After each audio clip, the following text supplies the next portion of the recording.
of a green thumb, but I do like to have my outdoor space looking very neat. So I just put a couple of plants out here that are pretty low maintenance.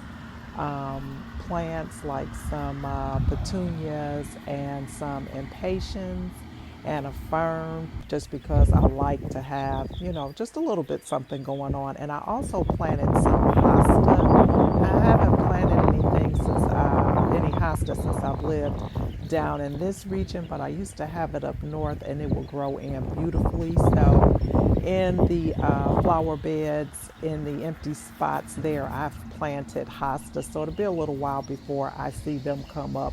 Hopefully they will come up and they will thrive. We get a lot more heat up here, but I like the way it looks. It's not a lot that I've done, but just a little bit. Now it is time to move over to the tough spot, and that is this garage. Now, the garage is not real bad yet, but if it doesn't start getting addressed, it will be bad. So things have started to pile up near the door, and these are items that I reach for a lot.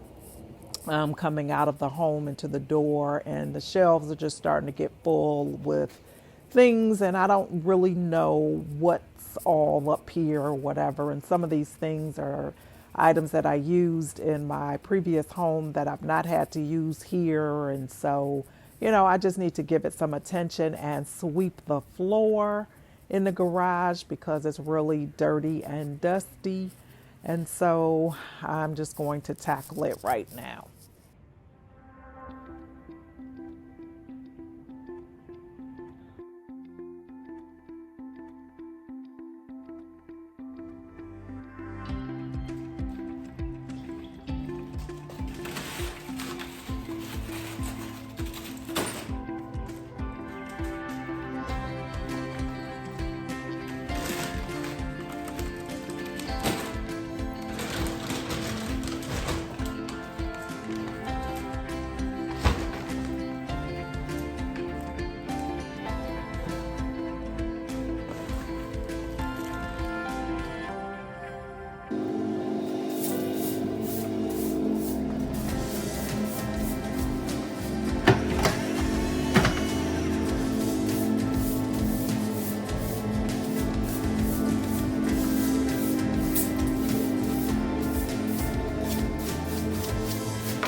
Now, it doesn't look amazing, but it is a little bit better. I had a little three-tier stand in the home that I was able to move out here and put some things on, and I organized the shelves in here and just kind of put things where they needed to be. And if they didn't need to be there, I put them in the box so that I can get rid of them.